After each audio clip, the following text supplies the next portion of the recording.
while ago, in case you're just joining us, police use water cannons and fire tear gas to disperse more than 100 EFF supporters, because we understand the permit was given for only 100 to gather, but there were definitely much more than 100, several hundred. I didn't do the count, but on the ground in the visuals we could see there were more than 100.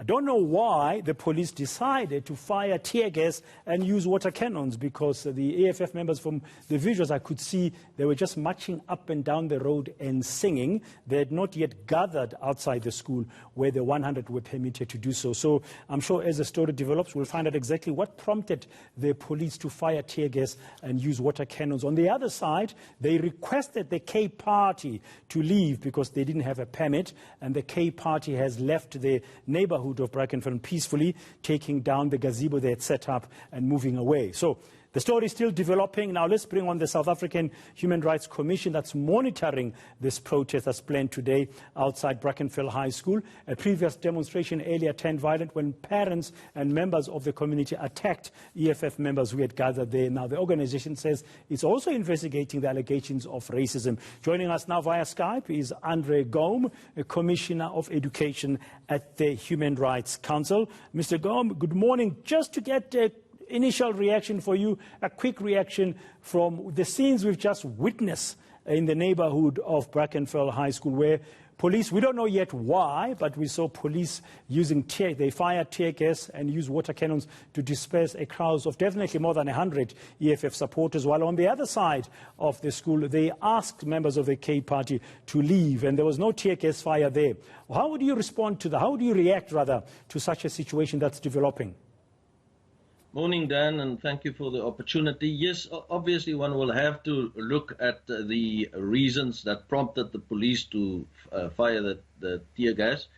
But from the side of the Human Rights Commission, we also would like to ask the police to make sure that they exercise restraint in terms of their actions there. And the same goes for the EFF or anyone else attending the protest action. We have issued a statement yesterday in which we called for calm, and that the right to protest action, which is a fundamental right, but that it is exercised in the manner envisaged in the Constitution, that is peacefully and unarmed, and in a manner that does not infringe other rights. For example, the right of education.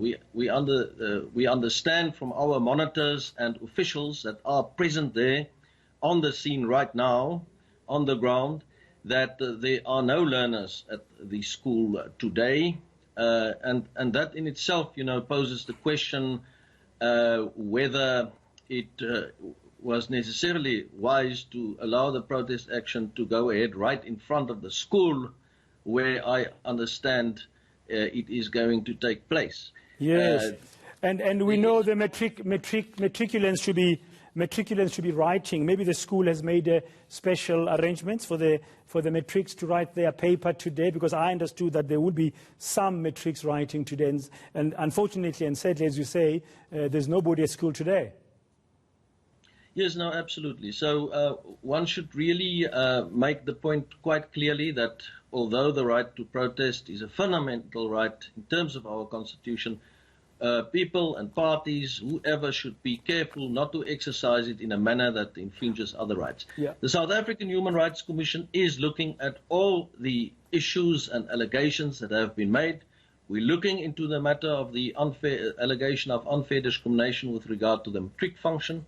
But we're also looking at the violence that occurred previously at the previous protest.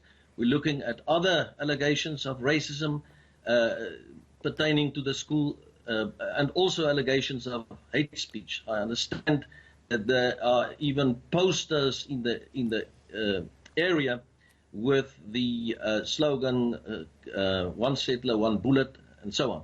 So yes, there are all these issues, but the people of Brackenfell, the EFF, everyone should leave it to the Commission to do a thorough investigation, get to the bottom of the facts, and then we will issue our findings and clear directives and recommendations. It is quite, yes. Yeah, what would the Commission's view be? I'm just thinking as we are responding, that 26 years into our democracy, we're still finding these deep-seated racial divisions in our society? Because yes, I understand from the parents who organized that part, they said it was a private function, but with whites-only pupils attending, but black parents and black pupils and colored pupils were not invited. I know, I mean, in your home, you can invite whomever you wish, but we're dealing with children here, and now a lot of other allegations are coming out after this particular event. What would the Commission's view be about racism? Are you still finding that most of the complaints, for example, in our country 26 years into democracy, is that we're actually not a rainbow nation? Yes, now I think the racial polarization in our country is a great concern to the Commission. We will also, beyond this particular case, look deeper into allegations of racism in general in our schools. We are planning to do something about that in particular.